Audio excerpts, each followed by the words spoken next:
Bonjour tout le monde, ici Jean-Claude Audette de Québec. Aujourd'hui, nous sommes le 1er avril 2011 et cet après-midi, je vais faire une petite capsule vidéo sur un sujet que j'avais déjà traité précédemment, soit l'histoire de la Libye. J'avais fait un petit vidéo sur le no-fly zone en Libye. Là. Et dans cette vidéo, je me suis montré réticent à une intervention militaire. Et je voudrais faire un petit résumé pour constater où nous sommes rendus actuellement. Comme on le voit, l'intervention militaire en Libye a commencé en Lyon. Et de plus en plus, on émet des doutes sur l'efficacité du no-fly zone. C'est bien évident que quand on intervient militairement dans un pays, que ce soit par avion ou avec d'autres moyens, on détruit les infrastructures du pays, telles que les aéroports, s'il y a des ponts, des routes, tout ce qui sert à la défense du pays est complètement détruit. Et malheureusement, qu'on le veuille ou non, il y a toujours des dommages collatéraux là-dedans. Et ce qui fait que malheureusement, au fur et à mesure les jours avancent, on se fait de plus en plus d'ennemis à l'intérieur du pays. C'est sûr qu'il y en a qui sont pour nous autres, mais il y en a beaucoup, il va y en avoir de plus en plus qui vont être contre parce que les Libyens vont réaliser que l'Occident est après détruire le pays. Bon. Là, les Américains, c'est sûr que il y a une bonne politique aux États-Unis, une polémique à ce sujet-là, qui, c'est sûr, ils sont déjà pris dans 2 guerres, là, puis ils sont intervenus, ils sont en Irak, puis ils sont en Afghanistan. Puis les Américains, ça les intéresse plus, ça, ces affaires-là.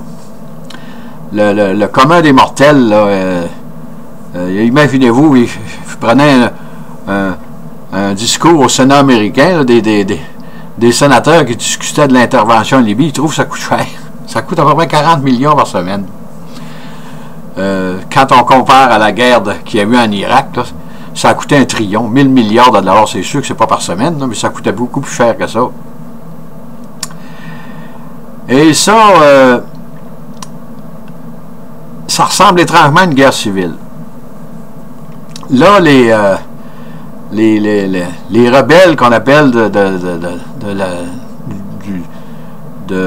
l'est de la Libye, là, le Kadhafi, là, le groupe de Benghazi, là, ça c'est une très grosse ville, bien sûr, en Libye, là ils voudraient qu'il y ait des armes, que l'Occident les aide en leur fournissant des armes. Là, c'est sûr que le monde hésite parce que je trouve que ça n'a pas grand bon sens. Parce que si vous fournissez des armes aux défendeurs de Benghazi, ceux qu'on appelle les rebelles, ces armes-là, ce sont des armes très très modernes. Et ça prend quelqu'un pour leur montrer comment les utiliser.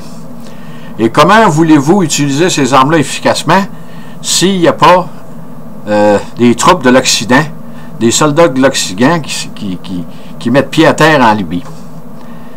Parce qu'on voit que les rebelles sont complètement désordonnés dans leur offensive contre Kadhafi. Et ils ne savent pas comment se prendre là, pour vaincre Kadhafi. Et dans ces pays-là, quand vous leur donnez des armes, c'est pas tous des amis de l'Occident qu'il y a là-dedans. Et à ce moment-là, il peut fort bien que ces armes se retournent contre l'Occident. Ici, je m'explique, on peut aller commettre des attentats en Europe. Ça, je suis pas mal sûr qu'ils vont en avoir, là, parce que la Libye, c'est trop près de l'Europe là, pour que les Libyens il va avoir tellement une grande animosité contre les Européens, particulièrement les Français et l'Angleterre, que c'est certain qu'il y en a qui vont essayer de se venger sur le sol français ou sur en Angleterre. Espérons que ça n'arrivera pas, là. Mais quand on lance des bombes sur la tête du monde, il faut s'attendre à ce qu'on ait de nombreux ennemis. Et si on arme les rebelles, ben ça va être une guerre civile qui va durer plus longtemps. C'est aussi simple que ça.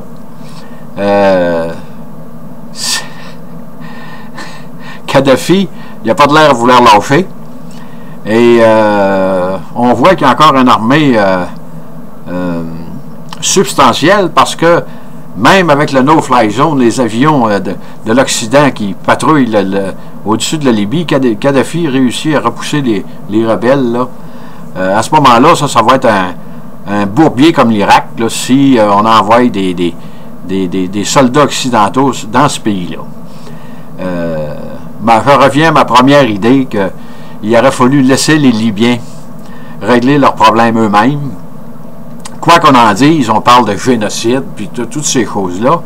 Si la guerre civile, à cause de l'intervention de l'Occident, dure des années, et il va en avoir un génocide aussi, là. Hein, il ne sera pas aussi rapide, mais il va y avoir autant de monde qui vont se faire tuer dans ces années-là, parce que là, le monde est probablement que le monde doit tellement être enragé en Libye, les uns contre les autres, que ça va faire une guerre civile très, très sanglante. Sur ça, je vais terminer ma petite capsule vidéo en espérant que soit que le colonel Kadhafi, ça me surprendrait qu'il démissionne, et il y a une chose aussi avant de terminer, que c'est sûr qu'il faut que Kadhafi saute de là parce qu'il en va de le succès de la mission du no-fly zone. Parce que tant que Kadhafi va être là, c'est sûr que lui, il va se battre jusqu'à la mort. Mais, en faisant ça, l'Occident va être là, je parle de l'Occident parce que il y a beaucoup de pays qui sont impliqués là-dedans. Il y a quelques pays arabes, dont un, là, je pense le Qatar, là, mais à part de ça, du monde arabe, il n'y a pas beaucoup d'avions qui sont là pour le no-fly zone. Ils vont prendre de plus en plus de chance pour, comme dire les Anglais, topple Kadhafi, là.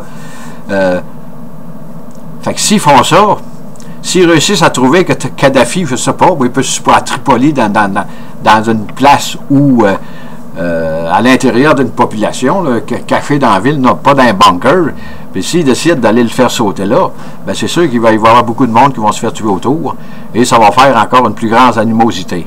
Sur ça, je vous dis bonne écoute, merci et à la prochaine.